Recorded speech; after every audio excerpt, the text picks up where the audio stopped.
Hello. Hi.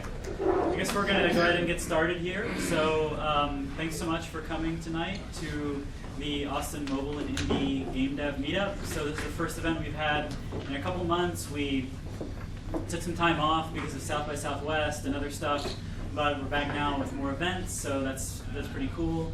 I guess just a few announcements first, and then we'll get on to our speakers, who I'm very excited about. So let's see. So yeah, basically these events happen on the fourth Tuesday of every month. So if you haven't yet signed up on the Meetup page, go ahead and do that. Follow us so we'll get announcements about future months and all that. Also, one note, for future times when you might attend, you're always welcome to park in the Omni Hotel parking garage under the building for a discounted rate of $5 for the night, but you have to arrive after 6 p.m. and you have to request a validation ticket from the Capital Factory staff people, and then you'll get a nice, cheap rate in case the weather's bad or something like that. Also, speaking of Capital Factory, we just wanted to thank them for letting us use this great space. You know, it's obviously a great facility and all that, so be sure and give them a shout out on your way out tonight. And yeah, it's always awesome to be able to use this spot. And let's see here. So I just wanted to go ahead now at this point and open it up to some announcements from the community. If anybody has any particular game dev events that they want to announce, or if you are doing a project and you're looking for collaborators on that project, then feel free to stand up, say who you are, and say what it's all about. So yeah, actually, he's jumping out of the seat because he has to work. So my name is John Henderson, and I will unfortunately not be around to listen to our speakers tonight, but I feel pretty good considering that my event is scheduled at the same time as this one. You pack the house anyway. I'm good with that. But my event runs later than y'all. You're all going to be kicked out at 9 o'clock. Afterwards, if you want to treat the Austin Game Dev Beer Night, which is at Schultz Garden, if you're not familiar with the area, it's in between UT and the Capitol Building at 16th and San Jacinto. We'll be running late, and it's besides the standard issue Social Club for Antisocials, the special part about it this time is that this will be the last chance to see, for many people, the graduating class of the second year of the Denia Sam's Gaming Academy at UT Austin, which until very recently was run by Uncle Warren Spector. All those who have not secured jobs, and the good news is quite a few of them did. Bad news for those of you looking for very well qualified people, they're not available anymore. But they'll still be around, and you can socialize with them, and they're definitely worth knowing. So again, Schultz Garden, Austin Game Dev Beer Night. Enjoy your show.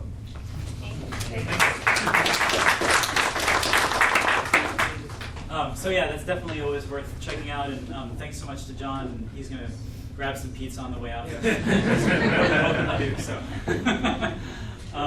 So yeah, anybody else have any other announcements for collaborators or community events of any sort? Yeah, go for it. Go ahead. I'm really very quick. I'm an iOS developer. I do apps for the iPad and for the iPhone. Probably released personally about a dozen apps or more. Just recently, about 2 weeks ago, I pushed my app out that I've put more work into than ever, probably a year or so at least of development. It's a crossword puzzle app. Maybe for the older people, the more intellectuals, it's really hard actually. It's 4,000 puzzles that I've generated, and it's multiplayer. So you can download it on your iOS app and device, iPad, iPhone. It's free and ad supported, and you can of course remove the ads or not.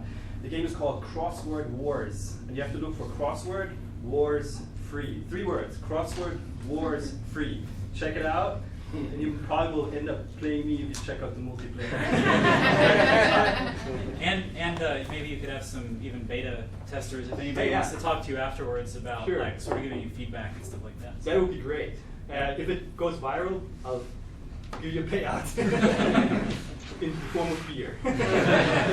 Cheers. So yeah, anyone else? Yeah, quick. Well, I'm right in the middle, so I'll go right now. Hey, I'm Eric Schwartz I'm the co-founder of a startup called Merits, and basically what we're doing is a system to convert physical tracking, physical activity data from like wearables and your fitness apps, and convert it to a kind of game currency basically. So we're trying to get that information reward your activity and your physical fitness and stuff like that, and make it an interesting payoff. So it's not just like a discount on something you didn't want, but it's actually something you could use in your gameplay and to enhance it. So basically, we're looking for developers who will provide some of the first games and integrate on our platform and make that a very exciting place. So I'm looking just to kind of learn who's working on what kind of things, what sort of development environments are in use, so we can provide all the right tools to make that integration really easy. But if anybody's interested in that concept, let me know, and I'll definitely tell you more about it. Cool. Thanks. Yeah, sorry. I just wanted to introduce myself. My name is Brad Becker, and I started a startup about a year ago called Sentient Play. And before doing this, I was the chief design officer for IBM Watson and kind of built the user experience team there and did some other stuff in the past. And so we're doing some stuff where we're taking, taking a hardcore game engine and trying to develop AI-assisted tools and platforms for designing content and stories and storytelling and stuff. And then kind of rendering text and making interactive stories that happen.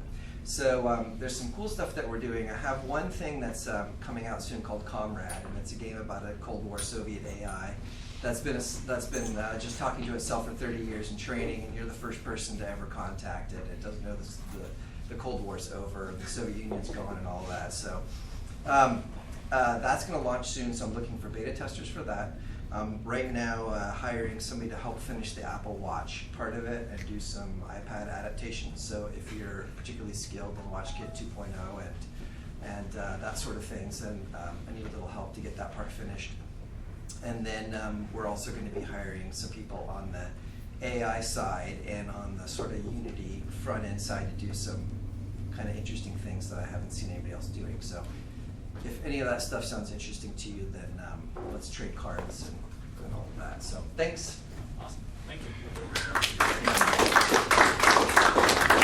I'm Finn Steger. I'm a programmer designer at Portalarium here in Austin. I also am a co-founder of a VR studio, Wave VR, making the Wave as a VR DJ creation experience. We have some pretty cool stuff lined up, a few pieces. I also organize the Austin the Austin Unity Developer Meetup Group, where we have a meetup we're going to announce tonight for Monday night, focused on terrain and nav mesh and AI. Be doing a deep dive, kind of like a workshop. Be fun. And then on Tuesday night, IGA Austin, the Austin Game Devs.org is putting on an awesome game developer just networking mixer. It's going to be like a awesome event at this huge the Game Plan Entertainment Arcade, which is down on 35 in William Cannon. It's a huge space full of all kinds of cool retro games. It's like pinballs, only everything's set to free to play, and we're gonna have a bunch of VR and just free drinks, free food come down. And so jump on to AustinGameDevs.org and IGA Austin Facebook group and check out that, because we're going to be blasting that stuff over the next few days. Jump on that and get your slot. We're also organizing the Austin Game Conference, which is coming back strong this year here in Austin. I'm running the AR VR track, and Gordon Walton here is running the business production track. There's also an esports track and a game design track. So we're looking for talented speakers or really just attendees. It's going to be an awesome developer conference. We're going to have cool after parties for the attendees and just amazing professional talks. Graham Devine from Magic Leap's going to be there. We have HoloLens slated, Vives, Oculus, all kinds of stuff. Multiple different kinds of talks, depending on whatever your track specialty is, you can choose, and it's going to be really cool. So jump in now, because there's discounted tickets, and this is our chance to really have a successful conference here in Austin. So it's really important that all of us that frequent all the free cool stuff that we do in Austin jump into this. I mean, it's a small blip when you really think about the big event that we're going to create, and that could be created in 2017 because of a cool, successful year this year. If you're unfamiliar, there used to be this conference already in Austin, and it got bought by GDC. They turned it on GDC Online, and then they closed it and said we're not going to do any more satellite conferences. So this is a great opportunity for Austin. So jump in. It's austingamecon.com. AustinGameCon.com, and yeah, check it out, and we'll like share it in the group. But yeah, so Monday night, Mr. Tramps, and Tuesday night down south. So thanks. And what is the conference? The conference is September 21st and 22nd. Cool, great. Thanks. Sure. So, anyone else? Yeah. Hi everyone, I'm Josh Britton. I'm the CEO and founder of a local studio called Blank Media Games. We have a product called Town of Salem.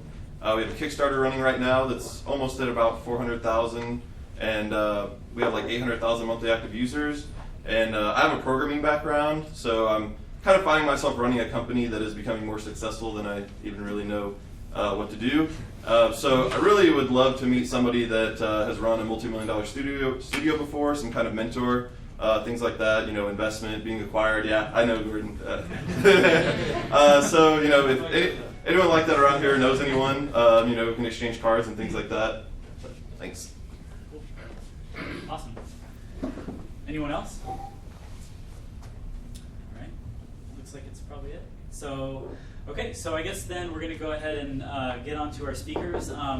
So the way that things will unfold is very excited, you know, to have Brian and Alex Tinsman here tonight, and they're going to talk about lots of awesome stuff, talk about their background, and you know, spanning from tabletop games to mobile games and proper game design and marketing and all kinds of stuff in between. So definitely feel free as they're speaking. If you have any questions or anything during their talk, you can raise your hand and interrupt, and they're happy to answer in the middle, or if you want to just wait until the end, there will be a big chunk of time at the end for just kind of an open forum for discussion and questions and stuff like that. So that's kind of the rough schedule. The only thing is that we just need to be out of the room by 9 o'clock so that the Capital Factory staff people can go home. And so, yeah, that's the main thing. But other than that, I guess we'll go ahead and get started. So thanks. Hi everyone, I'm Brian. This is my wife, Alex. Hello. I'm the design guy. She's the marketing Person. gal, woman. Right now, I am a designer / PM at a successful mobile game company called Boss Fight Entertainment. We make Dungeon Boss, which launched in September worldwide and spent quite a few months in the top 50 in the App Store. So it did quite well, and we'll probably do well again in the future. And I just wanted to take some time to tell some stories about that, tell some stories about my earlier career, how I got there. Between us, we've each been in the game business for 20 years plus. So I'll tell some design stories, then she will take over and tell some marketing stories, and then we'll have a Q&A session. So I'll start by talking about when I first started in the gaming business, it was tabletop games. And it was right around the time that Hasbro acquired Wizards of the Coast. And Hasbro had this brand called Avalon Hill that they didn't know what to do with because it was for hardcore gamers, and they really made all their money off Scrabble and Monopoly. And so they gave Avalon Hill to Wizards. Wizards decided that they wanted to expand the line, and they said, hey, anybody who knows how to invent board games, send us some board game ideas. And so I was kind of put in charge of evaluating 300 incoming board game ideas, having to test them all and articulate why they were all bad. And we could only accept maybe 1 or 2 out of that 100. And even so, like, the deal terms were not great. I think the inventors may have pulled out ultimately anyway. But that was a great introduction to the field. And from there, I was doing marketing research and product development. And I spent 200 hours behind the one-way glass watching people try to learn how to play games by reading the rules. It was like one of the best introductions to game design that you could possibly have if you ever get the opportunity to do this, whether it's tabletop games or electronic games of any kind. Definitely avail yourself of the opportunity. And there was this is not the room I was in, but it looked exactly like this. So there was a group that came in, and they were looking at a paper role-playing game product. It was the introductory product for how baby's first Dungeons and Dragons session, right? How to learn to play D&D. And we had a group of like 6 people come in. They sat down, and like the alpha gamer of the group grabbed the rule book and started flipping through it, and it was like, oh my god, this rule book is 80 pages. Are you kidding me? This is terrible. How are we ever going to get through all this? All the energy drained out of the room. And everybody sitting in this back mirror place was like, oh crap, this product is terrible. We're going to have to rework it, maybe we'll get killed. So they're out of there. The next group comes in. It was almost the same words. The main guy grabs the rule book, but he goes, look at this rule book. It's 80 pages. Are you kidding me? There's armor and swords. Oh, where's the spells? Yeah. And like all the energy in the room went up, and they had a great time. And we were like, this is like design lesson number 1. Know who your product is for. Like, don't try to be all things to all people. Understand who your audience is, and make your game the best you can for that group of people, right? And that, whenever you're struggling with design questions in general, I always go back to that moment and I say, who is it that this game is for? And that clarifies the design decisions that I'm struggling with. So I like to open with that story because it was like such a light bulb moment for me. So I got to work on a whole bunch of paper game products, and then the first digital product that I worked on was Magic the Gathering Online, which we struggled with for 5 years to get it right, and was really a very early pioneer in the microtransaction business models, because everybody probably knows Magic the Gathering is really a $5,000 game that you buy in $4 increments. If they don't have a good experience with those first few purchases, they're not coming back for the other $4,900 that a hardcore gamer is going to spend on that product. So that was before free-to-play or the modern online business models that really emerged. And there was another product called Duel Masters. I was lead designer on Duel Masters for 4 years, which was the #1 selling game in the entire toys and games category, physical cards again, in Japan for 4 years running. So that's like famous in Japan. And we had a digital game based on that called Kaijudo, which again was an early microtransaction model that it was really difficult to get that business model proposal through the approval process, because who would pay real dollars for digital cards, pretend cards? It's ridiculous. No one would spend money on that. Here we are, years later. I was right. All right, so then we went to, I went to Zynga and worked on some mobile games. This is a kind of mobile CCG product. This is a mobile collect animals product. And this is clip art from Google Image Search to show that this is where I learned all about collecting data and what user behavior you're going to try and measure, and how to do all that PM stuff about what is the lifetime value of a user, and how do you predict how many people are going to stay engaged with your game over that amount of time. And I also worked at Disney on Star Wars Assault Team, which was another collectible card type of product.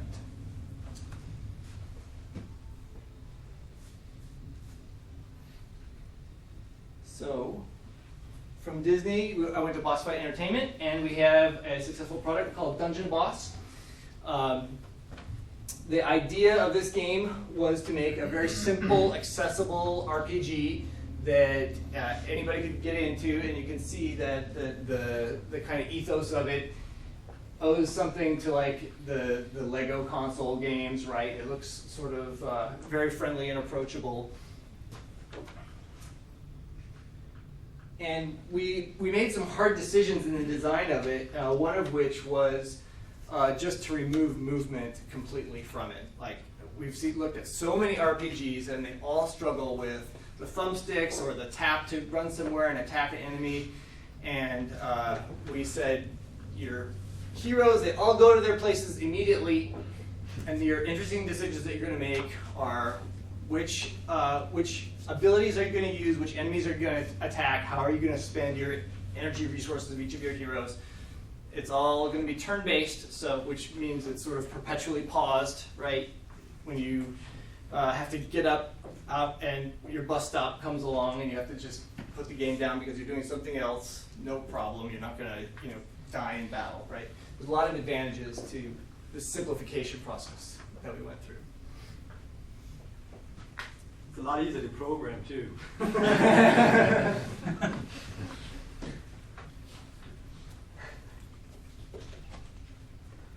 And ultimately, there is kind of a through line from the Magic cards and the Duel Masters cards and so forth that we worked on, because ultimately it's a collection game. You're trying to collect all the heroes and populate your little town, and you have a screen where you can see all the characters that you don't have, and then each one of these, of course, has many stats that can be improved and raised up, and a giant rock, paper, scissors, lizard, Spock type of interaction where this week all the ice warriors are powered up, so you really need the tree warriors in order to defeat the ice warriors, right? So there's a good reason for you to want to collect them all, unlock everything. So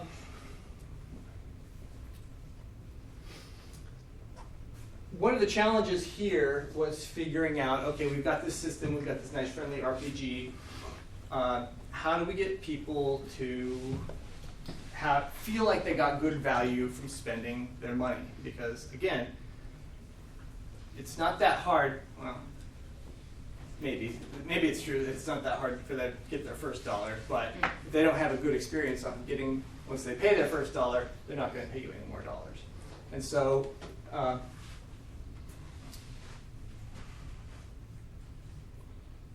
this is our slot machine,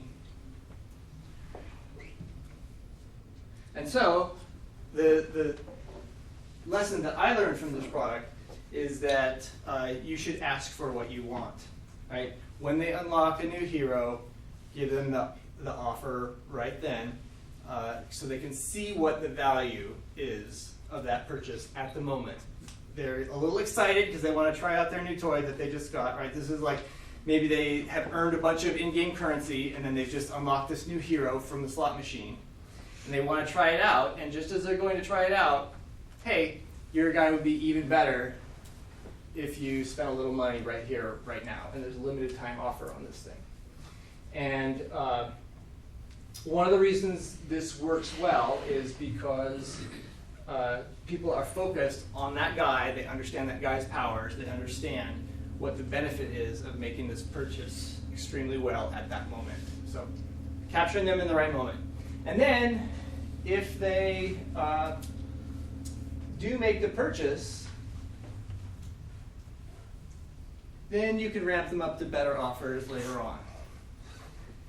And you can slowly ramp up to find the people who making a purchase like this is no problem for them. I have a question. Yeah. How much did you see the conversion rate go up in that scenario versus just a random kind of promotion? So you're asking, once we started doing targeted offers, how much did our conversion rate increase? Right. I do not know the number off the top of my head, but substantially. And our rev per user on this game is among the highest in the industry. So I'll say that. It went from mediocre to among the highest. I spent $200. Brian's like, Alex, we just got the bill. and there's a purchase for $200 for my game. I was like, it's really good. So I will say, as a casual gamer, I got sucked in, which I love RPGs anyway, but I may or may have not spent some money.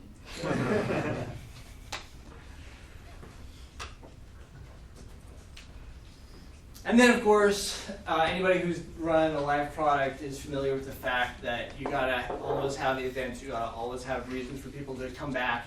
You gotta change up the environment so that people have a reason to invest in their sucky characters, because this week, goblins are powered up and they don't suck anymore. And so, wow, let's go spend a bunch of resources on all my horrible goblins so I can use them, have a huge advantage this weekend, and then the event is over and they go back to sucking. But that's okay, because the big event will come along again at some point, right? And so there's a huge topic of live events and keeping your user base engaged that would take up a whole nother session. So those are the items that I had to talk about now. Now I believe it is time for Alex to take over. Tag me out. All right. All right. I'm Alex. You know that, because we said it 3 times, but I like to repeat things because it takes 3 times for you to remember it. So this is one of my favorites. Team McLeod does a bunch of business comics, and they're very savvy, they're very funny, they're very true. And I like to start off talking about the fact that if we talk to people the way that we advertise, really you would lose your customers, you would get punched in the face. No one would ever use your product. Right now, I work as a contractor, and so I consult with a ton of different companies. So right now, I'm with Riot Games, and as you know, their #1 focus is always to focus on the player, right? The player's authentic experiences. My background is kind of a strange one. I'm a little bit of a unicorn. When I first met Brian, we went on a date night, and we ended up in a game shop. And there was a game called Magic the Gathering. And I was like, oh man, this looks kind of cool. Let's play this. Like, we were there all friggin' night. And we're playing, and I'm like, I'm loving this. And he's like, I'm going to marry this girl. And it was, we had such a great experience that we're like, yeah, let's get married. This is awesome. So we go to Seattle, and Brian goes, oh man, you know that company that makes Magic the Gathering? Dude, they have an opening for market research. I think you need to apply. He did, and he got it, and that's how he started. And at first, Brian, went to the R&D department, and they're like, yeah, we don't have an opening. And he's like, but I have some game ideas. And they're like, yeah, that's great. But I got some game ideas. They're like, keep showing us, buddy, keep showing us. He kept getting rejected, and finally, they were like, all right, man, you got something here. And he ended up in R&D. At the same time, Pokémon craze was like whoosh, through the roof. And they're like, man, we need some people who talk a lot and are really nice and personable and don't freak out kids. Let's use Brian's wife. So I began to do Pokémon events. And the brand team came by and they're like, yeah, you're really good with people. Let's hire you. And so I ended up on the events team at Wizards of the Coast, originally doing Pokémon events, and moved over to Magic the Gathering brand team doing events, Pro Tour, worldwide, right out of college. So I'm like, this is pretty awesome, thinking that's what typically happens when you graduate. Yeah, no, not so much. But what was really cool is during that time, I got exposed to a lot of different games, a lot of different types of players, and I learned a couple of things, and that's what I want to share with you. So this is marketing ease, and some of you may have seen some of this before, but one of the things when I'm working, whether it's with Microsoft or whether I'm working with Riot Games or whether I'm working with Pokémon or any of my clients, one of the things I take a look at is what is the business objective for your game. And some of you are like, I don't have a business objective, I just made a game and I think it's pretty cool.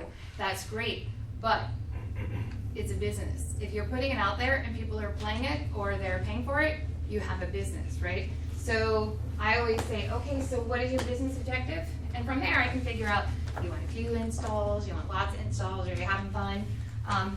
That's going to take me to your marketing objective. How are we going to acquire users? How are we going to retain them?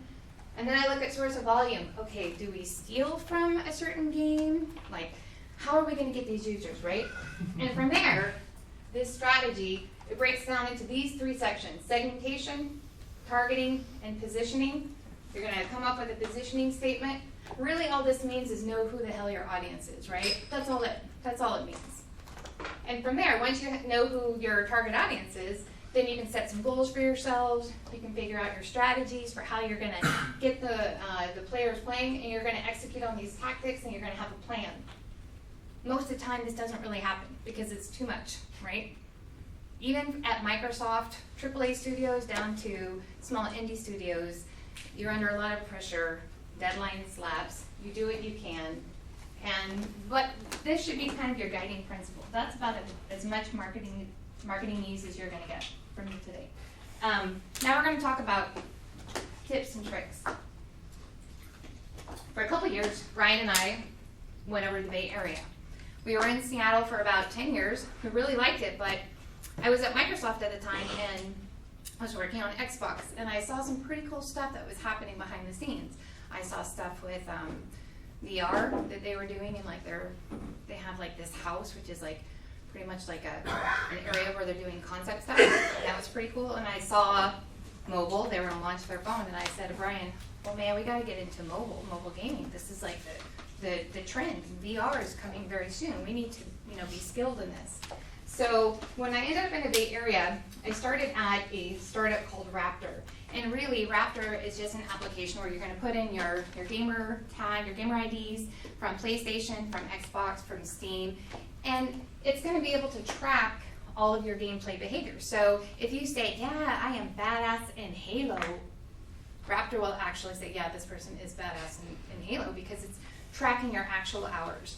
So at Raptor, I was the head of marketing, and I could tell how many of our players played, PC games versus console games, how many hours they logged, what their player behavior was, how much that they would say, on the forums that they played versus in reality. We could tell. So I was in charge of our marketing programs, and at the time we had 11 million users. But not all of them were sticking around. So they're like, all right, Alex, you're in charge of this program where you need to revitalize the marketing. We need more users.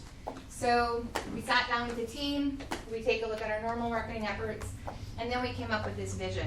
What if we could take that data that we're getting from all of these users, and what if we could offer them contextual offers at the time that they were using our client?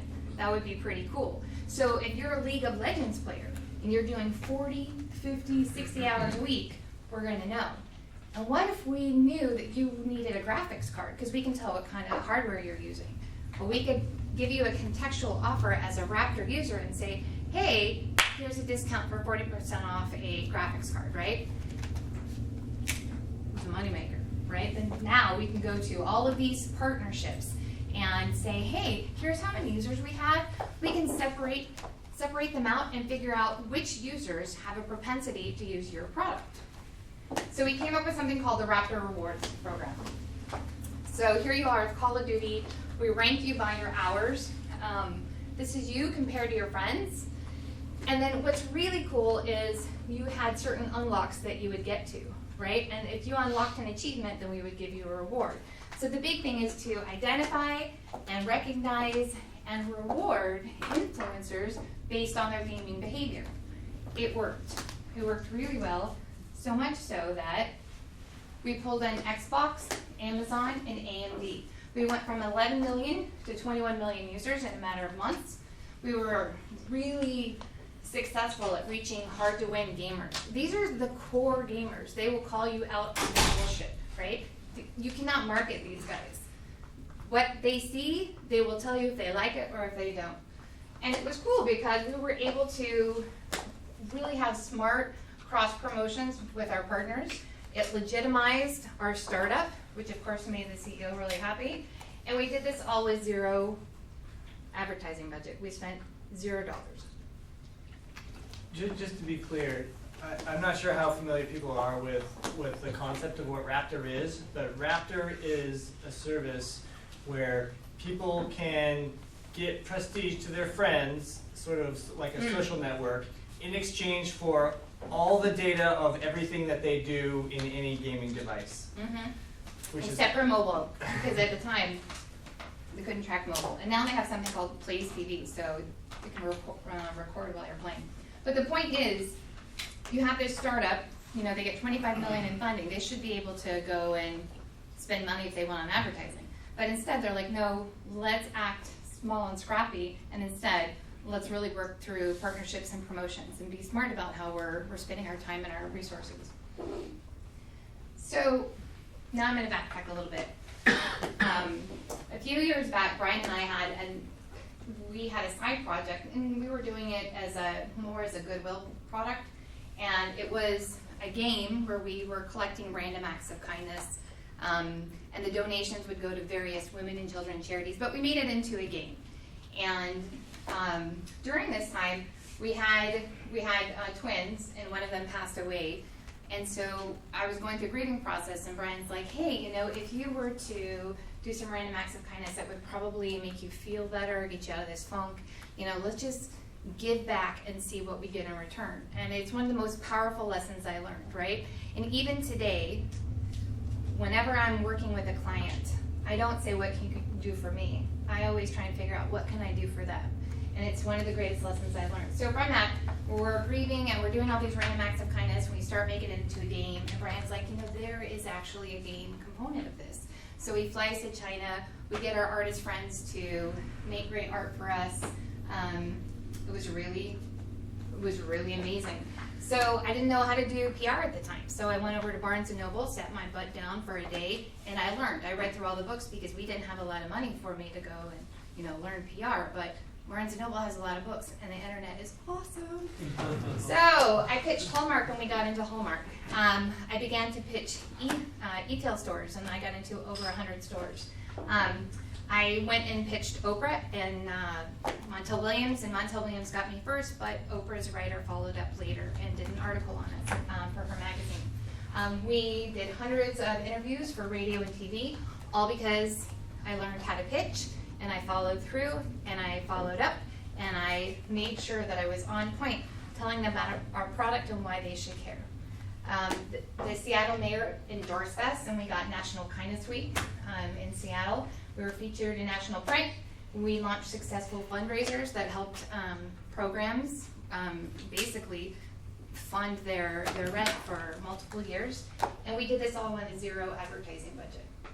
So how is that possible? It's possible because if you want it bad enough, you will find a way to obtain it. And right now, those of you that are working in mobile are probably like, yeah, I really want to obtain it, Alex, and I got a story for you. I kind of wish I had a clicker, but I don't. Okay, so fast forward, we moved to Austin, and I'm working for a indie game studio. And this indie game studio has this idea to do a MOBA. It's a cross-platform MOBA. And at the time, there was no cross-platform MOBA. They were one of the first. And so they hire me, and they're like, okay, Alex, we have this game. We really need to get to market. We have a limited amount of dollars. And then if we don't meet the goal, and if we don't actually get the game out there fast enough, somebody could do it and beat us, and our studio is screwed. So I began to do the thing I always do. We only had $200,000 to spend as a marketing budget. So I began to do outreach. So over the course of my career, I have high EQ, so I've solidified relationships with many, many people. And those people the game industry is small, right? You move around, you get to know people. Some of those people ended up in Apple, some of those people ended up at Amazon, some of those people ended up in Sony, right? They're all over the place now. And if you keep your LinkedIn current, it's cool because you can kind of map out where they're at, right? So I began the same thing. I pitched Amazon. I said, hey, Amazon at the time was trying to do their game store. They got us on the front page of Amazon, a bunch of advertising spots all throughout Amazon. Getting in a gateway of Amazon is a big, big deal. And we got prime placement for a full week. We also got featured in their digital game summer showcase. Then here's the cool story that I'm about to tell you. It's a good life lesson. we got featured in Apple. I pitched Apple, I knew a couple of folks over there. I kept it short and sweet, and the main point I hit when I went to see if we could get featured, because just because you know somebody doesn't mean it's guaranteed placement, right? You keep it short and sweet, you say why, how you are leveraging all of the features that are in their latest build. You follow up, you pray. We got in, we got worldwide. It was really cool, except for one thing. This is the first time the studio had ever gotten featured, a mobile game featured, so they didn't really know what they were doing. And neither did I at that time, because this was my first time getting featured on Apple. So we get the call, okay, get prepared. You're gonna get a lot of installs, it's gonna be crazy. Here's your banners, we have the banners already, we have the headers, everything. And the executive producer didn't see that small print that says you must be live like 24 hours before you get featured. You have to press the go button. Yeah, he forgot that part. So it's the day of launch. It's Thursday. We know we're going to be featured on iPad. The entire indie game studio is sitting there, and our logo's not up. We're not in the store. What's happening? There is no phone number for me to call Apple customer service and say we were supposed to be featured, and we're not featured. So I email, and I'm like, hey guys, it's Alex. Yeah, we're supposed to be featured. What happened? And they're like, hey, yeah, man, you didn't actually hit the button when you were supposed to, and because of that, you lost your shot. So the entire studio, it's like 20 people. They all point at me and they're like, can you fucking fix it?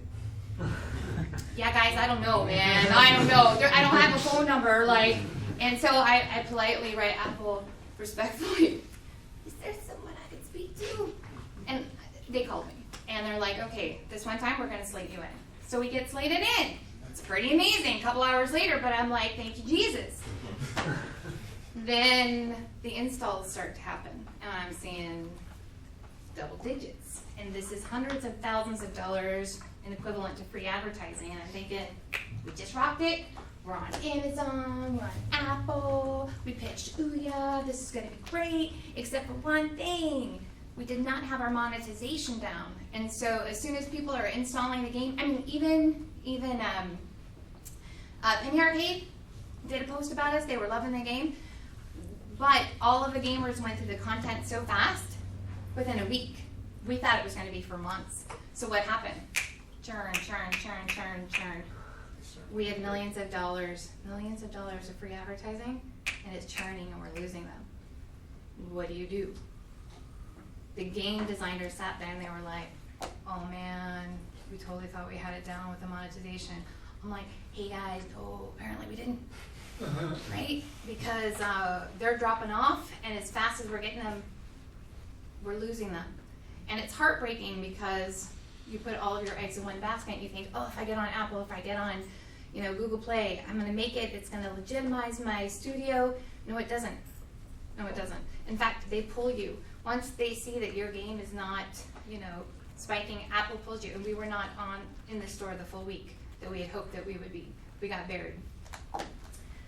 So then we get featured into Ouya, which everybody knows what happened to Ouya. But the good news is that during this time, the reason we got all of these placements is because we did so much grassroots marketing ahead of time, and we were like, we don't have a big budget, but we know how to make videos, and we know how to create founder packs for our products, and we know how to give away specialty crafted, packages, and we know who our target demographic is. So let's give customized offers to various platforms and just see what happens.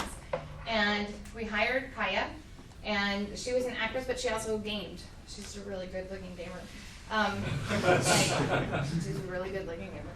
And she was fantastic, and she sold it. And so Amazon, when they came to us, they said, we love her. Can she do more videos for us? And I was like, yeah. And I'm like, where are we going to get the money to pay her? But yeah, we could do that. Same thing with, Apple. They were like, can you make a video for the store with her? And I was like, yeah. Yes, we can. And then Raptor, same thing. Raptor was like, we love her. And I was like, oh my God, I have to come up with a lot of money for her. But we did. And so the more videos we made, the more things that we could give and offer all of these partners, the more in return they were able to, you know, spread the awareness about our game. We did Facebook mobile ads, and we got decent installs. We tried a bunch of things. We tried video ads, and that was a failure. We tried paid placement. That was a failure. Even though we could hyper-target, we got the installs, but they weren't monetizing, right? Same thing with the Google paid ads. Did not help us at all. We even tried porn sites. If I had done this with VR, yeah. But at the time, a couple of years ago, no. Like, I got click-through, but I got no installs. I'm like, that's because they're busy. They don't really want to play our game. So we didn't do that again. But the moral of the story is, we didn't get this because we paid for it. We got it because we asked, right? And we created marketing tools that will help you, help your studio actually get the word out. So this is a marketing thing. You know, your product isn't what you say it is. It's what they say it is. Your game, you could say, we have the most awesome game ever, and that is great that you say that. But the reviews, if they don't show that, people aren't really going to care, right? So it's something to keep in mind. And when I think about Dungeon Boss, which is actually really fun, they got dinged because, what was it? They gave you 1 star, I forget. It was like, it didn't work on one of their devices or something. It was stupid. Sometimes people give you 1 stars for no reason. But you look at an aggregate of the total of like how the reviews are, and you can get a sense of if your game sucks or not, right? If they're getting installs and they're coming back day 1, day 3, you know, a week, a month. It's kind of exciting. So you get to figure that out. So your marketing toolkit. This is where I get to say to you, yeah, you don't need the millions of dollars that you think you do, but you need to have solid relationships that you can depend upon and ways that you can help out other people. When we first walked into the room, these two guys, we backed their game last night. I didn't know they were going to be here. They were on Kickstarter. We're like, this is cool, yay, let's get this game. But the first thing out of his mouth is, hey, we're happy, because they know we're going to do a Kickstarter too. They're like, hey, we're happy to help you out. It wasn't, hey, what can I take from you? It was, how can I help you, right? Your marketing toolkit needs to include quality game plan and a solid monetization plan. That is number 1. If you hire a marketing person and your game sucks, I cannot help you. If you don't have a solid marketing plan, I cannot help you. Your partnerships and community outreach are imperative. That will make or break you, especially in this industry right now where mobile installs for games are ridiculous. You cannot compete with a lot of the publishers and distributors right now. You can compete through partnerships and community outreach. Have your pitch. Have it ready in under 10 seconds, right? If you had someone standing right before you and you wanted to sell your company, what would you say in 10 seconds flat? SEO and SEM, kind of a big deal right now. You need to, search is a little tricky right now in the mobile marketing space, right? I think vlogs and videos are amazing. They go very viral. They're very easy to do. You can get the software anywhere. Anybody has the ability to talk about their product in a creative way and show it. Brian did a video review for a Kickstarter product, and he got 1,000 views in like, I don't know, a few hours or something. It was kind of ridiculous. Mobile, SMS, social marketing, behavioral targeting, email marketing, content marketing. I mean, here's a long list, right? This isn't something you need to do for all of your products, but this is something you should know how to do for all your products, right? And the big one, I think you need to have a current LinkedIn profile. So I don't actually carry business cards with me. Instead, I just whip out my phone and I'll find them in LinkedIn. And what I want to know is what is your story? And I can get a sense of that through your profile, right? I can do a search and get a sense of who you are. But for me, how you present yourself and the story that you're telling me is something I care more about. So I always make sure that I have a current LinkedIn profile. But this is something that I want to leave you with. Again, Hugh McLeod, if people aren't talking about your product, then you have failed with marketing, right? You do not need the millions of dollars for people to discover your game. You need really good gameplay, you need a really good monetization plan, and you need to have outstanding partnerships that you can rely on, not for just this launch, but for the coming years, right? The reason we're relevant in the game industry is because we have solidified partnerships. I got into Riot Games because I worked with the team at Microsoft and also at Wizards of the Coast. And they're like, we know you, we know the kind of results we're gonna get with you, so come and play on our team, right? And I've been there 3.5 years, which is like really long for Riot. So last but not least, you can't see this is pixelated because it's a little screenshot, but I really mean it. Relationships are the greatest asset you own. So, the folks that have reported to me, they leave me authentic reviews on LinkedIn. I don't have to ask. They do it because they are my priority. My team is my priority. I never take credit for my team's success. We are all in this together, and it is something I firmly believe in. And when I look at all of you out here, I'm pretty excited because I know that some of you are going to do amazing things. And now I get to know you, and I can, I'm like a pro gamer in the sense that if you're playing League of Legends, the difference between somebody who's just a casual gamer and a pro gamer is they can see everything in the peripherals, everything that's going on around them at any given time. And that's how I am with people. Keep track of all different types of people at any given time, because I'm kind of creepy. But again, one of the things that Alan is saying is, she's the best manager I ever had. She did the typical stuff, but no matter what happened, she'd have my back and she would give me credit when I deserved it. And because of that, he was able to perform better, to be better, and he has helped me out when I've had game launches. His wife is actually the one that created, we're doing a Kickstarter on June 1st. We have this device, and his wife is a 3D engineer. She makes, a bunch of cool stuff. And he's like, I have a person who can help you. Like, that's great. I helped him. He's helping me. Hopefully, we'll make as much as these guys. That would be awesome. So now I'm going to do my Kickstarter plug. So we founded a company just this past year. Brian and I have been working on Cosmic Balance. This is our 4th game that we worked together. Brian has Curses, we had Abracadabra, Curse of the Vampire, and then now we're doing Cosmic Balance. Oh, and Angel Dust. That was our other product too. So we're not new to tabletop games, but we're new to doing this ourselves. And we were in a heated battle of Magic the Gathering, because where it begins, it must end. And we're messing around, and Brian just says, wouldn't it be fun, like if you had a game where you had a discard pile, and you could do something with all like the dead cards.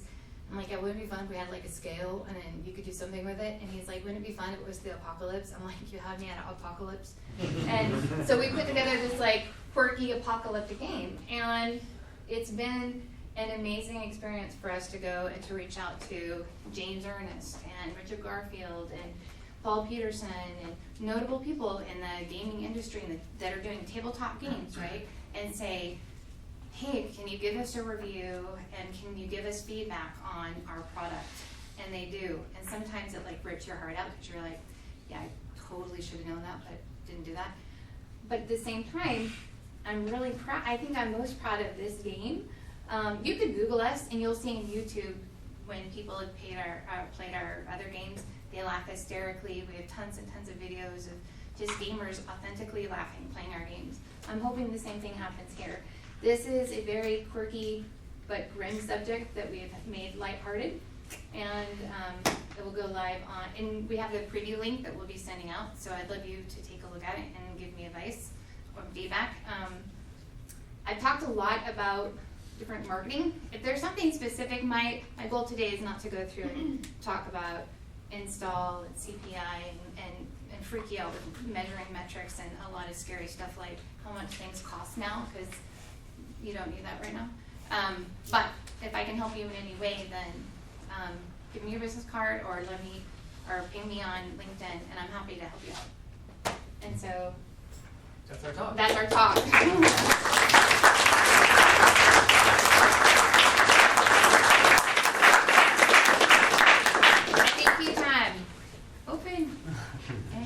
the back, in the white. How many pages is the manual? Okay, brother, you gotta hit me where it hurts. Yeah, Paul Peterson, he did Smash It? Smash Up. Smash Up. Yeah, he was like, Alex, a couple nights ago, he's like, Alex, it's like 2 a.m.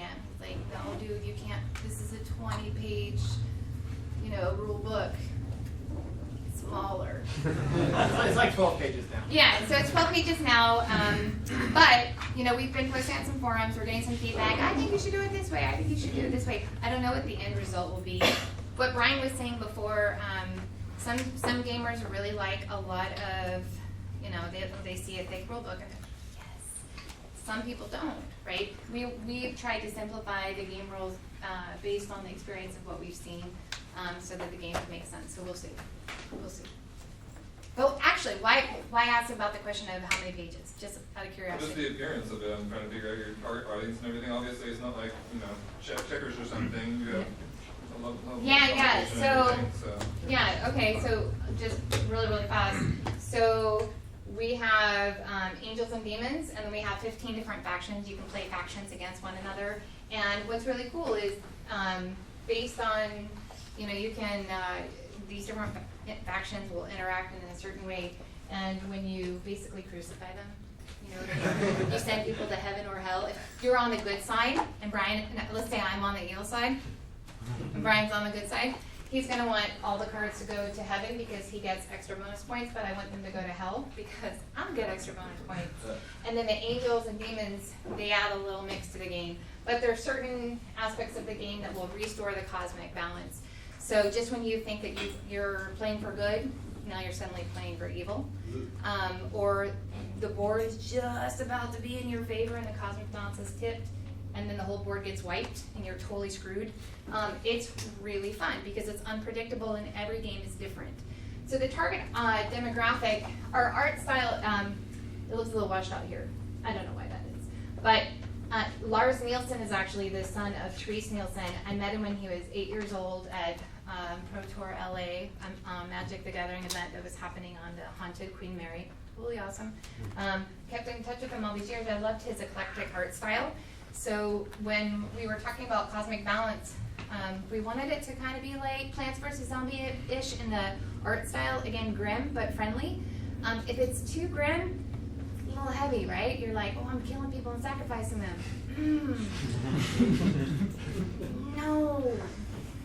So this was a little friendlier. And so our main angel is redheaded. And she drinks beer. And then we have the demon, clearly also modeled after someone. So, we had a lot of fun with the art style and the board, and this is Lars's first time actually doing a tabletop game board, and so he went a little wild with the detail. We have never seen, I wish we had actually, well, you can see it on our preview page, but I've never seen a game board this detailed before. It's actually really beautiful. So we'll see. We have an idea of who the target demographic is. If we screw it up, that's going to make me look like an ass. But we'll see how it goes. We'll see how it goes. In the black. For anyone that's currently designing a game or thinking about designing a game, how would you recommend getting feedback for each iteration? What is the biggest lesson you've learned from getting feedback from players? Oh man, so actually this is a big thing at Riot. Your candor and your courage, being able to be open to receiving feedback. For Brian and I, it's, we mock up games. We've been playtesting this for a year. This isn't like, oh hey, here's an overnight game. I mean, this has been a year, right?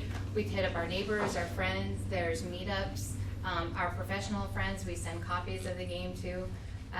You need to go outside your comfort zone. Austin has a ton of meetups and gamers at game stores. You can go to Dragon's Lair. I mean, there's a ton of places where you can find like-minded tribe that will test out your game and want to play.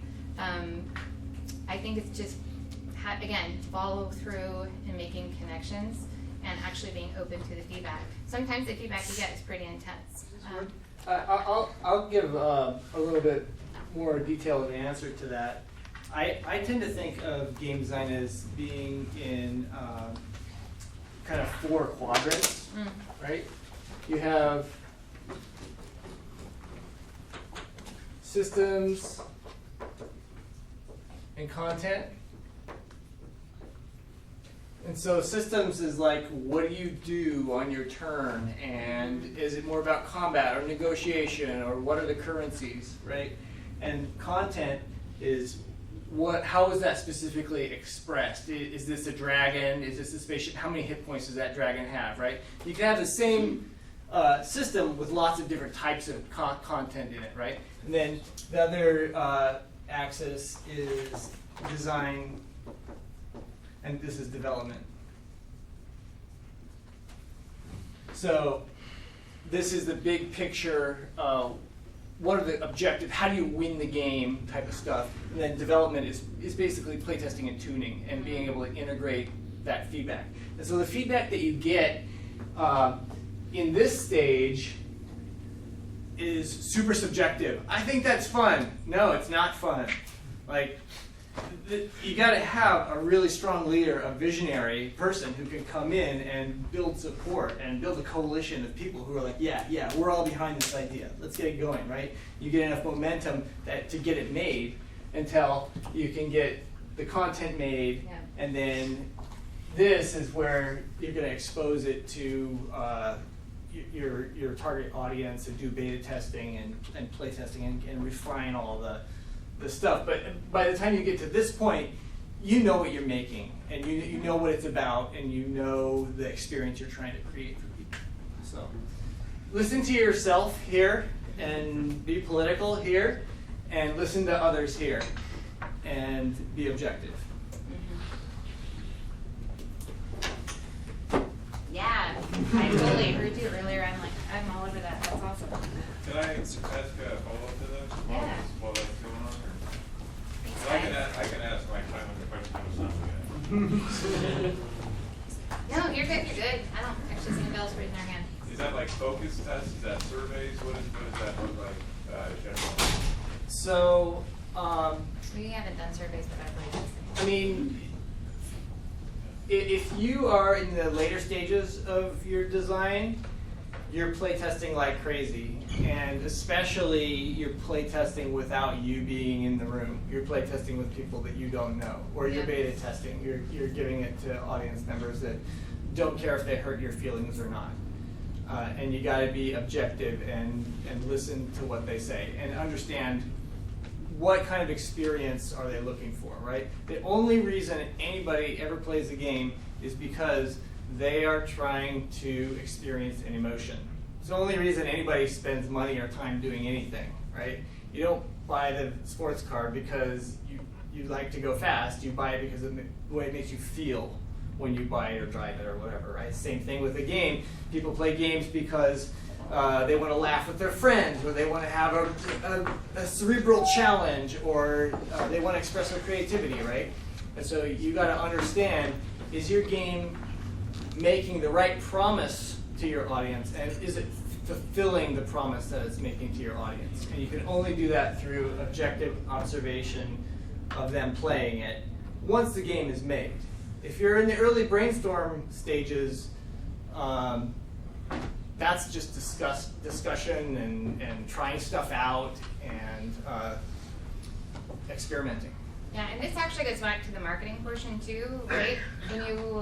When I'm looking at indie studios and we're looking at the original design portion, and they say this is who we think it's for, this is the reason why we're doing the game, blah blah blah. It's actually when we get here is when we refine the messaging and we switch tactics a lot of times when we, like for instance for Arena of Heroes, which is the mobile game that we saw a lot of success on a couple years ago, the MOBA. The team originally was like, Dota and League players will love this game, right? You can do a pick up and play MOBA. And I was like, no, they won't. Because if you're a MOBA player, you're in it for 60 minutes or more, right? You don't want to do pick up and play. Typically, you want to have an investment in your game. You're not going to leave Dota or League to go play pick up and play usually. And when we did a bunch of A/B testing, actually, we found out that was correct. But actually, our players were XCOM players and not actually mobile players at all. To that end a little bit, when you're making the jump from designing your systems and designing your content, your theming, I'd imagine, would kind of go into your targeting. But then how do you decide which goes where. So if you're designing your content, let's say you want to make a game about giant robots or dragons, then that might go the other way and affect your design systems. Or do you always nail down your design first and then figure out your market later? Or Yeah, I would say design. You guys go through a lot of iteration, and the studios that I worked at and currently work with, they do a lot of iterations on design first, right? I think that most of the time the successful product is start with the concept, the basic foundational concept. What are you doing in this game? What is it about? Yeah. It's about giant robots. And that will lead you to how do you win? You win by blowing up the enemy robots. And I have 3 robots and you have 3 robots and we have missiles and all that stuff, right? And then this is where you can refine, okay, well, how many missiles can a robot have, and how is it turn-based? You know, I guess this would be turn-based versus live action, but this would be, you know, there are 14 robots you can collect, and sort of the details of the characters themselves. Yeah. So, like, when is your Kickstarter going live? June 1st. June 1st. So, what kind of resources did you use, like, when building your Kickstarter page, making your video, like, looking at other things that say, you know, the metrics of what to include, when to include it, and those kind of things? I'd love to hear with your background. I imagine you dug in pretty deep there. Yeah, it was pretty interesting. So for the past year, we've been following various Kickstarters and our friends. We've taken a look at different ways, different content that they've populated, different add-ons.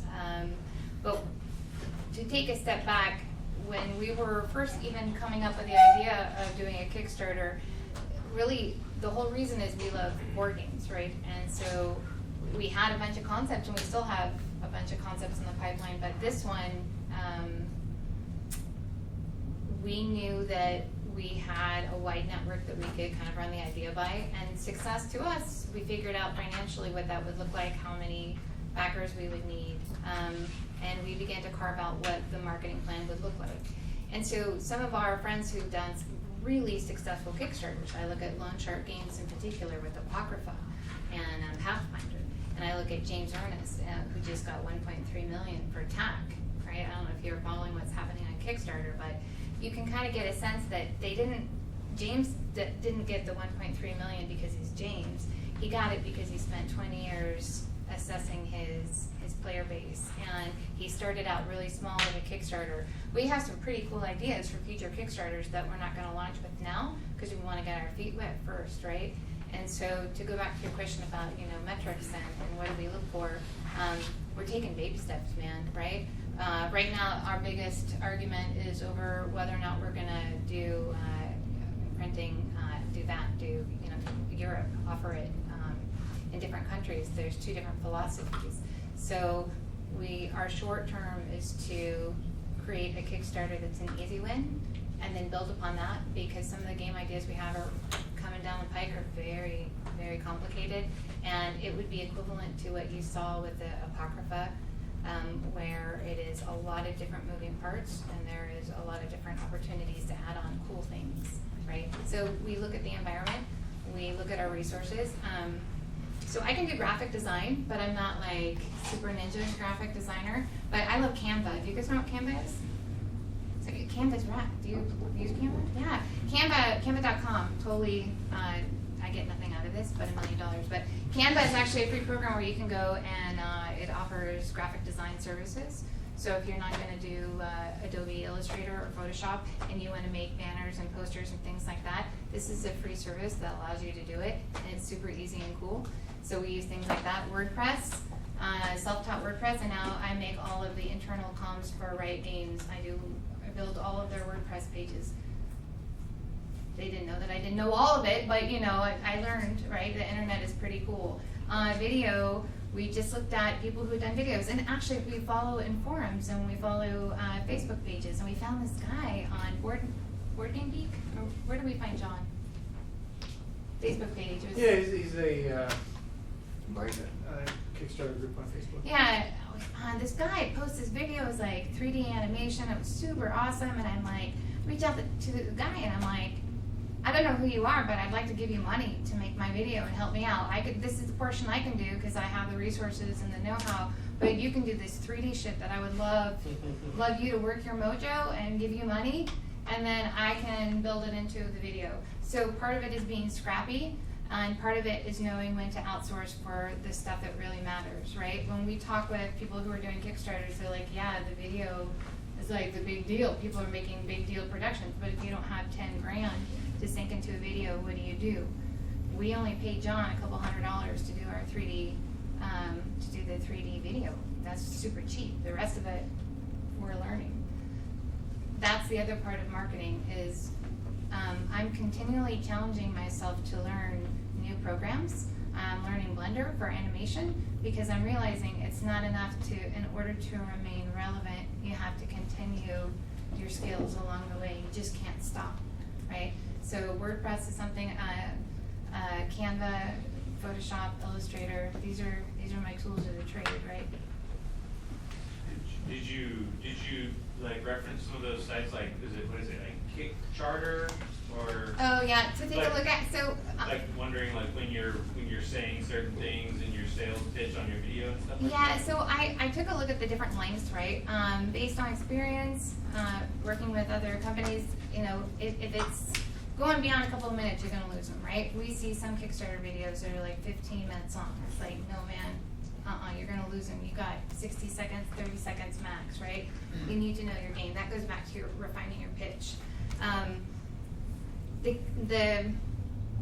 It's interesting that you should mention the pages that are tracking the Kickstarter. There are Kickstarters that are gaming the system by taking a big risk. And let's say that their board game, they will break even at 25K. And so they do a Kickstarter and they're saying they need 10K. They don't really need 10K. They need 25K. But they know that if you fund the first day, you'll go to the top of the charts. Mm-hmm. Yeah. So they're gaming it, but they're taking a big risk. So the Kickstarter sites are pretty interesting, the ones that are trending, because it's not always what you think it is. A lot of it is people taking a risk.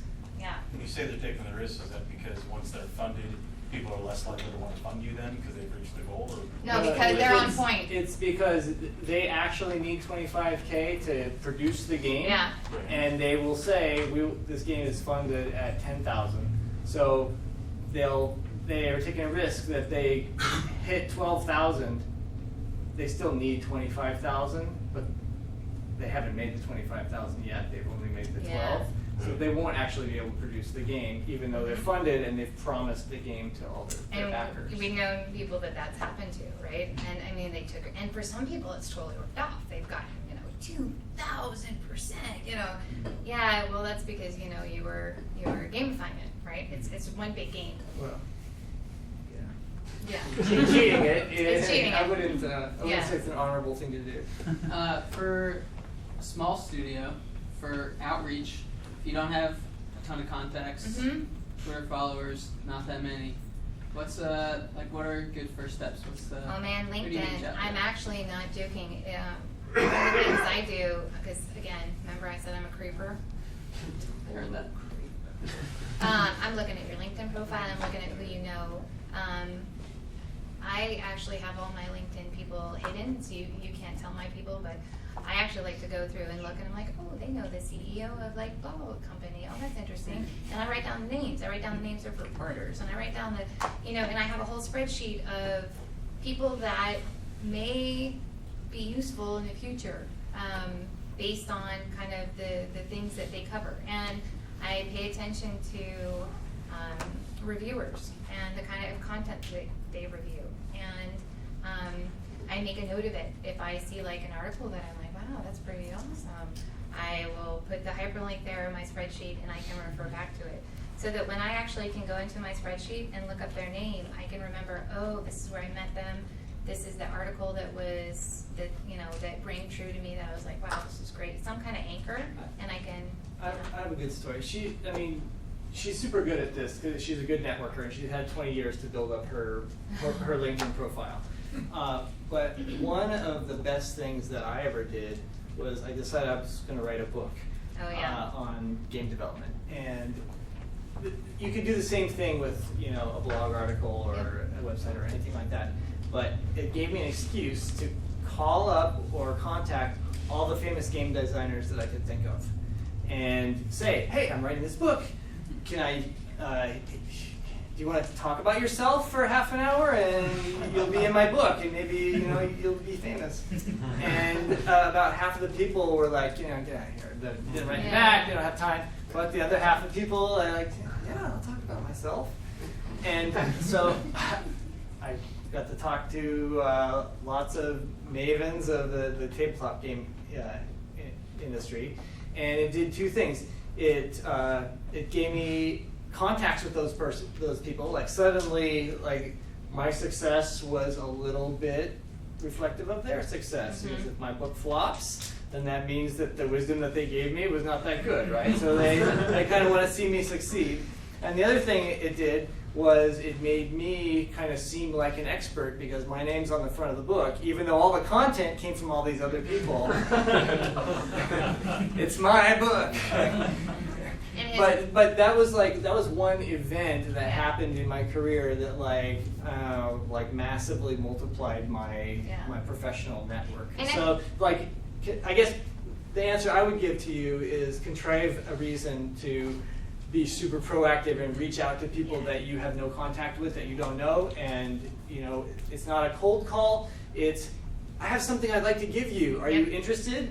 And a half or a third or whatever will say yes, and you'll have new contacts. But to pivot, I use the wrong word, but that's okay because that happens. But to piggyback on that, so he's also like, hey Alex, I need someone to go and take that designer's headshot. And so we're at Gen Con and he's doing these interviews, and so a lot of these game designers kind of, they don't have all their marketing materials. So, I helped him with the visuals and the design of it, and so we worked in tandem.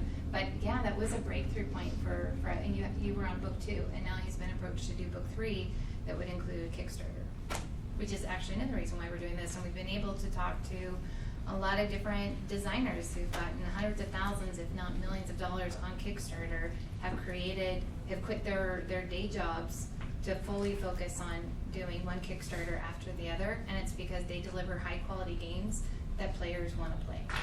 It's a good topic. I think maybe to summarize, a lot of it is about who you know, but it's possible to go out and know the right people if you take action on it. This is probably a question for you, but both of you can certainly weigh in. So, with the examples you showed in Dungeon Boss of like the monetization and stuff like that, with a lot of the mobile, free-to-play kind of games, like the monetization is such an important aspect of it. But, there's something, I guess, still even now that feels kind of awkward a little bit about asking for money from people in the context of a digital game. It's like there's something about, with tabletop games where it's really natural to say like, oh yeah, you're going to buy this other physical object, and that's going to then contribute to the game play in some way. But with digital games, it still feels a little bit awkward, I feel like at times. So how do you balance that kind of asking for money at certain times in the game without it negatively impacting the experience for the players? Yes, I know what you're talking about, and I think everybody is sort of familiar with free-to-play is supported by 5% payers to 95% free players, or even less payers. And my experience is that the people who do end up paying are paying because they're getting good value out of it. And it's hard for me to see things from that perspective sometimes, and I have to step out of my own shoes and realize that there are people out there for whom $100, not a big deal, no problem. We get to look in our metrics on geolocation of purchases, and you see somebody in Dubai, spend $1,000, and you're like, okay, dude, have fun, And then you see the same thing happen in some suburb of Cleveland, and you're like, I hope this person's okay. It's not like some gambling addiction problem or something like that. But you can also look at it from the perspective of people who spend on these games do it as hobbyists, and you don't think twice about somebody who spends $1,000 on golf clubs and only uses them a few times a year anyway because they're proud of it, they get good enjoyment out of it, they get good value for their money. It's contextual offers at the right time too, right? It's not like, I don't think it's awkward I think it's awkward when it's I'm getting hit over the head and it's too much, and then that's what happened to Zynga. It was like, whoa, the PMs took over and suddenly monetization went to hell because there's too many ads, right? And it was awkward, and I'm like, screw this, I'm not playing these games anymore. But if it's done in a way that it feels like it's of value and it's timed, that's when you get them. But I think you're right. Like for the 95% of people who don't pay, it is kind of awkward.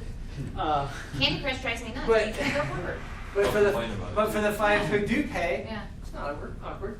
Yeah, I asked that because I feel like there are a lot of kind of indie game a lot of game developers in maybe this community who are coming more from like the indie game side of things, where they're super comfortable with the idea of doing a Kickstarter or something like that, but they have this kind of innate hesitance about the idea of doing a free-to-play thing where you're going to be asking for money in the context of the game itself. And I don't think there's anything inherently wrong with that, but it does seem like there's some hesitancy around that from designers. Yeah. There's a lot of it feels like you're on thin ice with pay-to-win issues also, right? Like the people who spend are going to have a huge advantage, and like why would anybody play this if the only competition is who spent the most, right? And there are games that suffer from that a lot, and you can see the ones that skirt that issue or handle that issue very well in things like I think Hearthstone and League of Legends.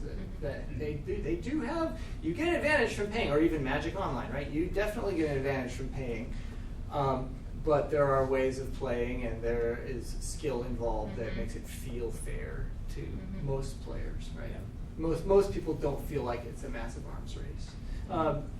Clash Royale is another example too. Like you can spend a lot there, and it'll move you up the ladder further, but you'll still be matched with people at your level, right? And as a free player, you have good competition. As a spender, you'll have good competition. Let's get somebody who we haven't. Richard.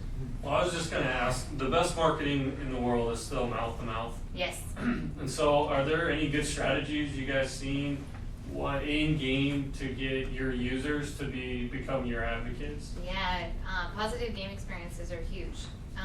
Answer the damn forums. If you have people that are griping on the forums, feedback, critiques are a gift. Take it, right? It always kills me when you see in the forums and you see people griping. They're griping because they love your game, and they feel like an injustice has been done to them through your game. It starts at the ground level, right? It really, really does. I think about I love the console game that we love, 4-player, I'm blanking. Castle Crashers? Castle Crashers. Years. That was one of the top selling games in Xbox ever. And it was because for years, they worked on, a couple years I think, they worked on building the buzz around the game. They would go to game conventions, they would go to PAX, they would go to these different places and have people play the game, and just people got invested and they felt like part of the success if this game went live, right? I think it's viable now to reach out to Twitchers and YouTubers, and like Let's Play videos are popular enough now that you can reach out to sort of mid to low level YouTubers and say, hey, do you want to own this space, expertise in this space? Because we'll promote you if you promote us. And Clash Royale again just took the top 50 ranked players in the world and flew them all out to Finland. Is that where they are? Had a giant tournament that they put on, like linked to from the app, and like put them all up, room and board, hotel, everything like that. They made a big event out of it because they wanted every one of those YouTubers. Or they weren't just the top 50 players; they were also the top Twitchers and YouTubers that they came out because they know every one of those is worth thousands of other installs. And also from the perspective of marketing, have items or have something that you can recognize the players, you know, within the community as being an expert, right, or an advocate for your game. Whether you're acknowledging it through, you know, maybe it's a title bar over forum or something, but a way to say, yes, this person knows what they're talking about, right? A signal, some kind of a visual cue to others that this person is worth listening to, right? I was at a party the other day, and somebody from outside the industry said, so what is the future of video games? And I started to say VR, but then I stopped myself and I said, it's watching other people playing video games on the internet. I'm like doing this mental facepalm, but it's esports and it's let's play videos. The way they're exploding is unbelievable. And Twitch TV, it's unbelievable the amount of viewers that they get on there. And it's viral. If you can hook into that, if you can tap into that, there's momentum. And I think that's through video. That is through human connection, authentic connections, right? Not like, oh, creeper guy just videoed me, but like, hey, wow, I really enjoy your stream. You're very funny. You know, something that so people will know when you bullshit them. So it's one of the things. There was a small time that I worked in the alcohol industry, and it was all of the entire office was all salesmen. And it's something that I learned very early on, like you speak from your heart and people will know the difference, right? Because they were all bullshitters? No, yeah. But if they wanted to make the sale, they would, like a mom and pop chain, they're not going to say, oh, we have the special for this week. They're going to say, look, if you do this, then I can do this for you. You know, there was a deal happening. People, they do that in real life, right? Your community is of, it's not just trolls, but it's real people. They are passionate about the game, and give it to them, right? Give it away freely. Give it the accolades, the recognition, the feedback. Take it and give it back. I know this guy and then you and then you. Yes. Well, I just wanted to like fast, like you're talking about the YouTube advertising and everything. I was at a meetup earlier. They were talking about BuzzSumo, Hootsuite, and Baller Wong as like tools that help find those people. You can do that. Yeah. Mm-hmm. So for us, yeah, no, absolutely. And I've used Hootsuite in the past. The only thing is I'm one person, right? And I love the fact that it can aggregate and it can help find. I think at this point I have a sense of where they are and I keep track. So for the kind of games that I work on, I don't use it now. But in the past I've used it. I like authentic ones though. Like I like to make the connections. So I don't want to have a program. I don't want to have a program do it on my behalf.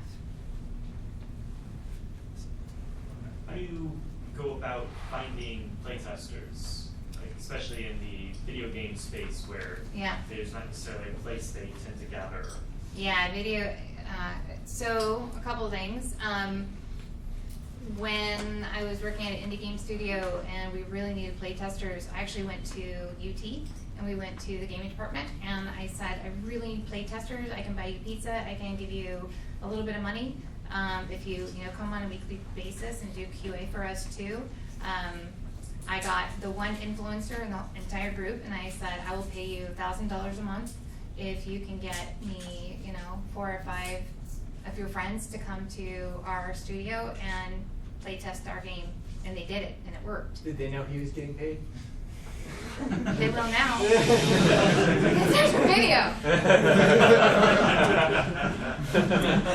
But to his credit, he actually is now a programmer at a game studio, the lead guy that I brought in. But I had to be savvy and I also had to follow the rules too, right? So I thought UT would be great. They're right there. Let's go. But at the same time, I also had to go, okay, I know there's a law where if they do a certain amount of hours, I have to pay them. But otherwise, it's through talking to friends, it's through meetups, it's through your network. You just have to continue to build your network. There is some places that will offer play testers. We haven't done that yet. Facebook, game dev groups. Yeah. I'm sure you guys I've had more success with familiar. meetups. Again, I think person to person that's where you're going to meet people, because they're going to have an investment in your success, right? Strangers aren't going to give a shit, but if it's face to face and they know you and they can hear about your game, they're going to be like, all right, brother, I'm down, let's go, let's play. Otherwise, they don't really care. Is there a weed out process you go through for that? For example, with your first experience, you had the guy who's 80 pages, and then the other guy, 80 pages. You want that second guy because that's who you're marketing to. Yeah, and then you're like, hey, dude, a little bit more. Tell me what you like, how you heard about the game, what was your favorite part, and you start creating a persona and a profile around the person that liked that game, right? And then at the same time, if they hate your game, that's great too. Now you're starting a profile on the type of gamer that is not going to relate to your game, right? But for that example specifically, we did that through a phone recruiting agency that I don't think they were that cheap, but they called hundreds of people and said, are you between this age? Do you spend so many hours playing games? Do you know how to read? These kinds of things. Do you know how to read? And recruited those people to specifically for playtesting. So there's services that will do that for you, but it's $5,000 or $10,000 to have like a 2-day session of recruited, screened people come in, do playtesting. Mm-hmm. So it's kind of more appropriate for a big company than an indie studio. Indie studio ends up being friends and family and 1 or 2 rings out, right? Mm-hmm. Friends of the friends. If I can get my friend to use his friends that don't know me, that's good too, because they'll be more honest. Cool. Any other questions, or do we want to? The guy in the back, you've been so patient. Okay. Yeah. Let's go one. Sure. Liar. So hypothetical. Let's say you are you're a duo for creating games for, let's say, indie, video game developers, and let's say you don't know anything about marketing, but you're working on a game and you get calls saying like, hey, we really want you guys to come out to PAX and show your game. But again, you don't know anything about marketing. You have $100. What do you spend $100 on, and what strategy do you put together for PAX? Yeah, that's really hard depending on the game, right? I love PAX because it's gamers of all kind, right? And they're legit, and typically they're also friendly. If I had $100 and the indie booth said, hey, Alex, we'll have you come out, the first thing I would make sure is is it a mobile game? It's a mobile game. Whatever you want. Okay. I would make sure I had some kind of giveaway and I don't mean a tchotchke. That's crap. I mean like some kind of special something about the game, like a code that would signify that they bought in early, because it's a recognition tool, right? Mm-hmm. So maybe League of Legends will do this, where they'll print out these like coupons and they'll put it, not coupons, that's not the right word, they'll certificates, and they have a time-sensitive code. So if you're at PAX, you can get this certain scan because you were there, you were at that moment. That is the only way you can get it, and you don't redeem it that day, it's gone, right? Item. It's a prestige item. So that's probably what I would do, because you are building credibility within those gamers. I would not do signage, I would not do Facebook ads, I would not do anything like that. I'd have the game, and I'd have something that they can take away as a key part of the experience that they just had.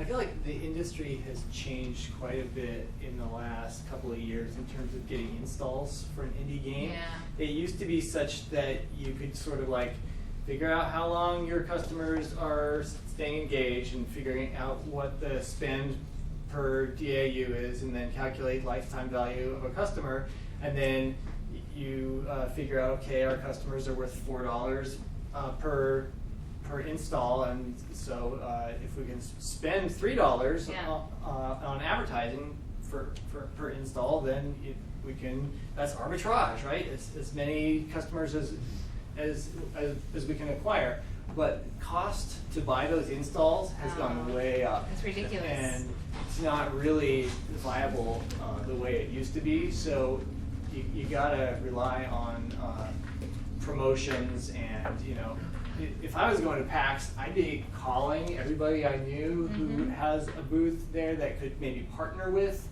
and give away some freebies at their other booths, or maybe the organizers of PAX can drop something in the bag. You have to pay for the bag, but yeah.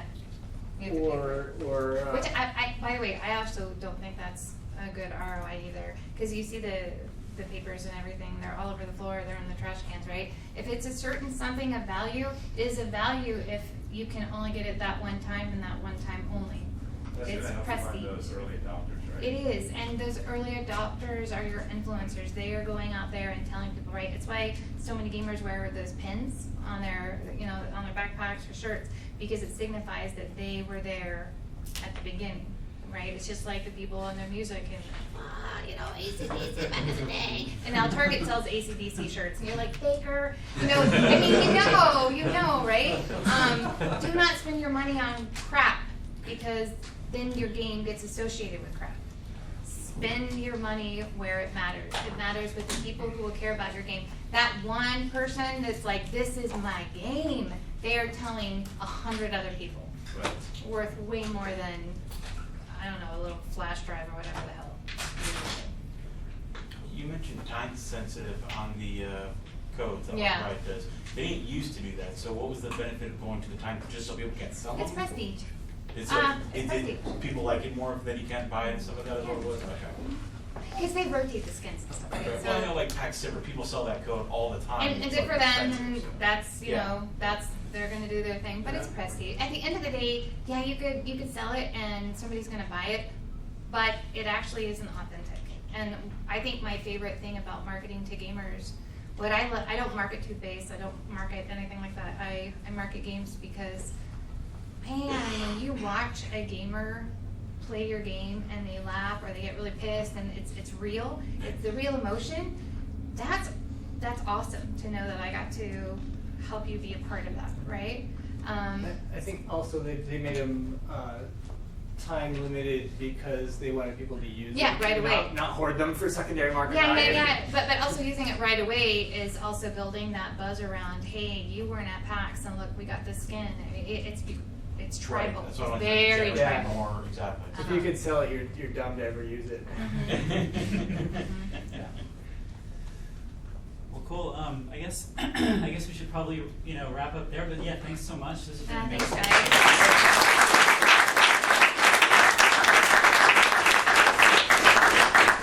And feel free to hang out for a bit longer. If there's more drinks or food, help yourselves. And as long as we're out of the room by 9 o'clock, then that's everything's good. So Yeah, thanks so much for thanks, coming guys. today. Thank you very much for your presentation. Thank you. That was awesome.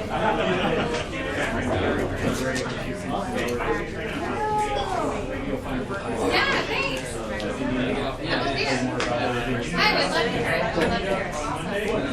Father, you I know you mentioned earlier international shipping. We actually did a lot of research on international shipping, and you guys are we did enough research as we build. But if you want to, continue the conversation, we can tell you what we learned about the international shipping. Yeah, we'll take you out to dinner and Awesome. Great to see you too. yeah. Awesome. Hi. Yeah, that's fun. You need to take a picture. I think you do. Oh my God,